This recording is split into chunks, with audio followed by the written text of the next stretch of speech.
Hi everyone, welcome to my channel. ఎటువంటి sugar బెల్లము వాడకుండా హెల్తీగా dry fruits banana milk shake అయితే చేసుకుందాము. దీనికోసం కిస్మిస్, ఖర్జూరం, జీడిపప్పు, బాదం పప్పు, వాల్నట్స్, ఒక టీ గ్లాస్ పాలు కాచి చల్లార్చినవి అనమాట. 2 అరటిపళ్ళు తీసుకుందాం. మా అమ్మాయి అయితే అరటిపండు అస్సలు తినడానికి ఇష్టపడట్లేదు, మొన్నటి వరకు తినింది తినట్లేదు, అందుకని ఇలా చేస్తున్నాను అనమాట. టేస్టీగా ఉంటుంది, మీకు కూడా తప్పకుండా నచ్చుతుంది. ఈ బాదం పప్పులు వలుచుకొని వాల్నట్స్ కూడా అస్సలు తిందు, అందుకని చెప్పి ఈ విధంగా చేస్తున్నాను. ఈ వాల్నట్స్ ఇవన్నీ కూడా ఈ విధంగా వేసేసుకొని బాగా మిక్సీ పట్టుకోండి. మనం వేసుకున్న కిస్మిస్, ఖర్జూరం వల్ల స్వీట్నెస్ అనేది వస్తుందన్నమాట. లేదా లాస్ట్లో కొంచెం తేనె యాడ్ చేసుకోవచ్చు. ఈ విధంగా మిక్సీ పట్టుకొని మిల్క్ యాడ్ చేసుకోవాలి, అంతే. లాస్ట్లో మనం బాగా తీసుకుని జీడిపప్పుల్ని కొంచెం బాగా స్లైసెస్గా కట్ చేసుకొని వేసుకోవాలన్నమాట.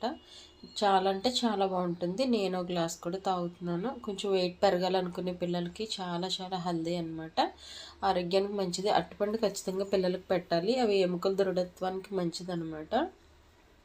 సో ఈ విధంగా తీసుకోవచ్చు. మీకు నచ్చితే తప్పకుండా లైక్ చేయండి, సబ్స్క్రైబ్ చేయండి. Thanks for watching.